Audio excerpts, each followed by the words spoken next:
Urusi inazidi kushambuliwa vibaya na Ukraine. Mamia ya ndege za kivita zimerushwa huko nchini Urusi, lakini Urusi wakati huu ikionya Uingereza kwa sababu ya kile inachokisema kwamba Uingereza inahusika kuipatia Ukraine silaha za kuishambulia Urusi.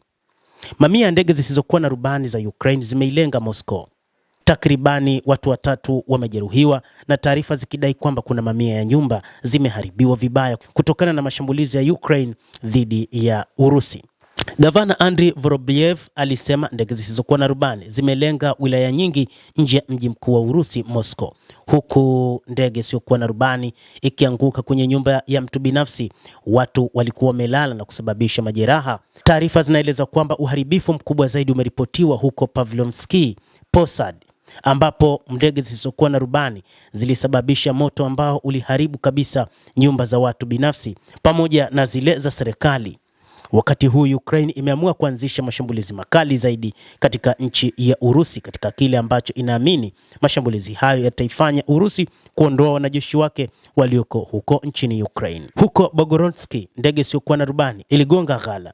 Meya wa Moscow Sergei Sobyanin amesema ndege 180 zisizokuwa na rubani zilishambulia nchini Urusi, lakini zimedunguliwa katika eneo hilo, na kuongeza kuwa jumla ya ndege 620 zililenga Moscow na eneo linalozunguka kati ya Jumatatu jioni na leo asubuhi saa 5 Jumanne. Mashambulizi hayo yametatiza usafiri wa anga kuzunguka mji mkuu wa Urusi. Vizuizi vilibakia kufanya kazi leo Jumanne asubuhi. Wizara ya Ulinzi ya Urusi imesema kwamba walinzi wa anga walinasa na kuharibu ndege nyingi zaidi ya 700 za kutoka nchini Ukraine ambazo zinaweza kuhamishika. Lakini pia shambulizi la Agosti 18, kwa maana siku ya leo, lilikuwa ni moja ya mashambulizi makubwa zaidi ya ndege zilizokuwa na rubani za Ukraine tangu mwanzoni mwa mwaka, kulingana na data ya Wizara ya Ulinzi.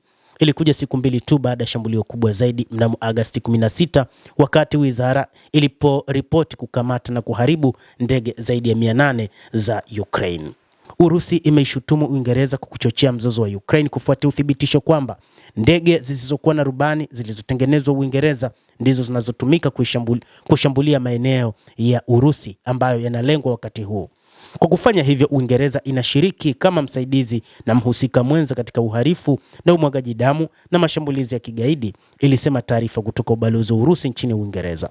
London bila shaka italazimika kuwajibika hatua yake, ilisema taarifa hiyo, huku ikiongeza kuwa kadri inavyozidi kujihusisha na mgogoro huo ndivyo gharama itakavyolipa itakavyokuwa kubwa zaidi. Msemaji wa Wizara ya Ulinzi amesema kuwa Uingereza inasimama bega kwa bega na Ukraine. Urusi haipaswi kuwa na shaka yoyote kuhusu azimio la serikali hii la kupinga uchokozi wake, iwe ni nchini Ukraine au dhidi ya Uingereza na washirika wetu, alisema msemaji huyo katika taarifa. Uingereza iliongeza kuwa imejitolea kutoa vifaa ambavyo Ukraine inahitaji kujilinda dhidi ya uvamizi wa Rais wa Urusi Vladimir Putin. Ndege hizo zilizokuwa na rubani zimetengenezwa na kampuni 2 tofauti za Uingereza, zimetumika kushambulia kwa mafanikio vituo vya kijeshi na viwanda ndani ya Urusi, ikiwemo mitambo ya kusafisha mafuta na maghala ya kampuni ya mauzo ya mtandaoni ya Wildberries. Ukraine imekuwa ikilenga mara kwa mara kampuni hiyo ambayo inajulikana kama toleo la Urusi la Amazon, na kusema kuwa vituo 7 kati ya 10 vikubwa zaidi vya usafirishaji na uhifadhi bidhaa wa Wildberries vimesambaratishwa. Endelea kutufuatilia, lakini usisahau kulike, kucomment, kadhalika kusubscribe channel yetu hii upate habari hizi kwa mapana kupitia The World News.